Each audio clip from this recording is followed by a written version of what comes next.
Assalamualaikum warahmatullahi wabarakatuh. Perkenalkan, nama saya Intan Juliani. Di sini saya akan memenuhi tugas mata kuliah Rekayasa Genetika, yaitu menyampaikan tutorial menggunakan Lab Exchange.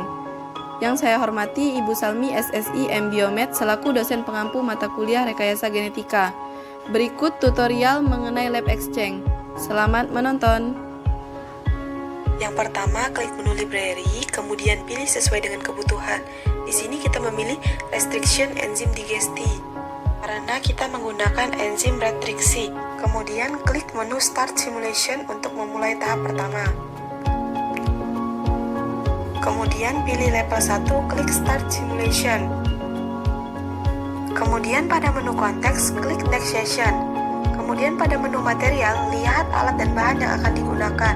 Kemudian prediction, isi prediksi terlebih dahulu. Untuk prediksi yang pertama, fragmen yang diharapkan pada plasmid PKR 2 dan pada PARA juga 2. Kemudian untuk ukuran fragmen yang diharapkan pada plasmid PKR yaitu 807 dan 4702. Kemudian untuk plasmid PARA 377 dan 4495. Kemudian untuk prediksi yang ketiga yaitu komponen yang diharapkan yaitu pada plasmid PKR diharapkan terdapat gen RFP dan gen PBAD, kemudian ada gen CAN-R dan no gen. Kemudian pada plasmid PARA terdapat no gen, gen ARAC, gen AMPR dan gen ORI. Kemudian klik start simulation. Tahap yang pertama mengubah suhu water bath menjadi 37 derajat Celcius. Yang kedua, ambil mikropipet P20 dari rak, kemudian atur volume mikropipet menjadi 4 mikroliter. Kemudian buka kotak tip P20. Kemudian letakkan mikropipet P20 pada kotak tip P20 untuk memasang tip P20. Kemudian tutup kembali kotak tip P20. Kemudian pipet buffer dengan menekan plunger sampai stop pertama.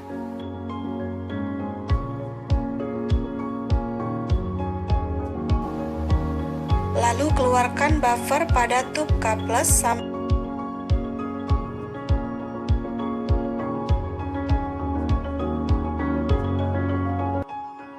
Kemudian lakukan prosedur yang sama untuk mengeluarkan 4 mikroliter buffer 2,5 XB ke dalam tube K-. Lakukan prosedur yang sama untuk mengeluarkan 4 mikroliter buffer 2,5 XB ke dalam tube A+. Kemudian lakukan kembali prosedur mikropipet yang sama untuk mengeluarkan 4 mikroliter larutan buffer 2,5 XB ke dalam tube A-. Ikuti prosedur mikropipet yang sama untuk mengeluarkan 4 mikroliter plasmid PKR ke dalam tube K+. Kemudian lakukan lagi prosedur mikropipet yang sama untuk mengeluarkan 4 mikroliter plasmid PKR ke dalam tube K-.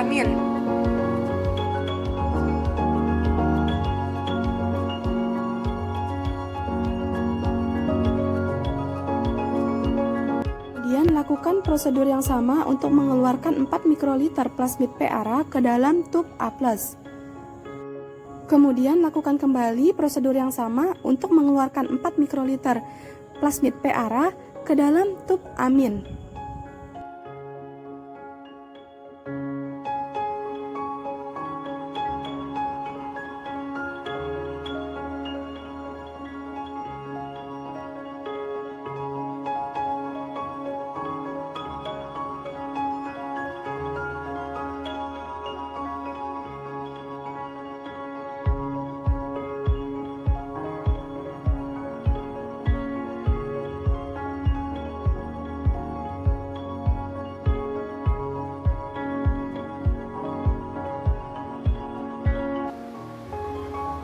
Kemudian atur volume mikropipet P20 menjadi 2 mikroliter.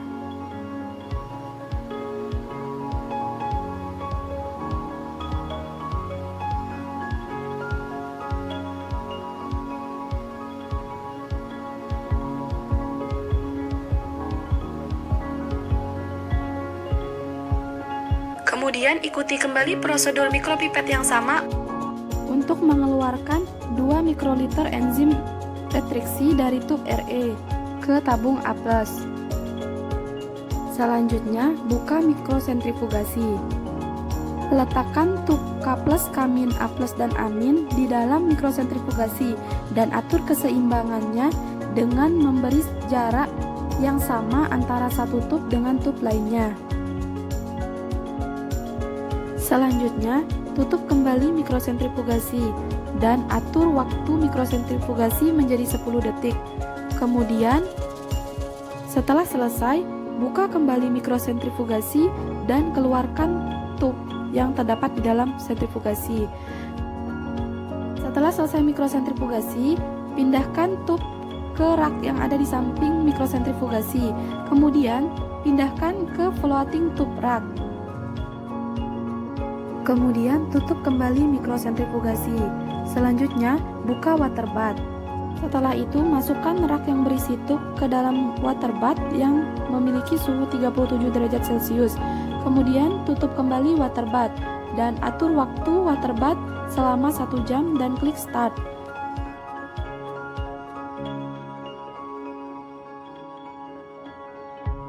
Setelah selesai, keluarkan floating tube rak dengan menekan tombol eject pada water bath.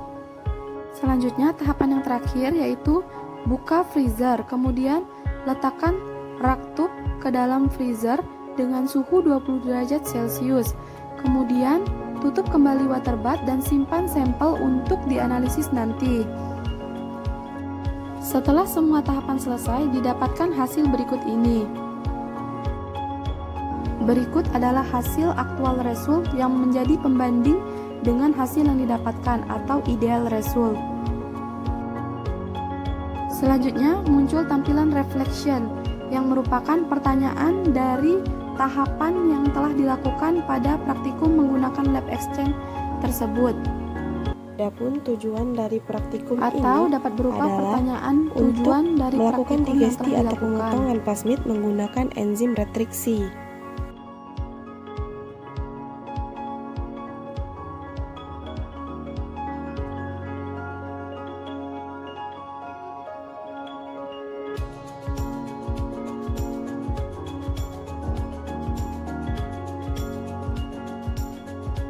Sekian video tutorial menggunakan lab exchange. Jika ada kesalahan dan kekurangan, saya mohon maaf. Selamat mencoba dan semoga berhasil. Semoga dapat membantu ya teman-teman.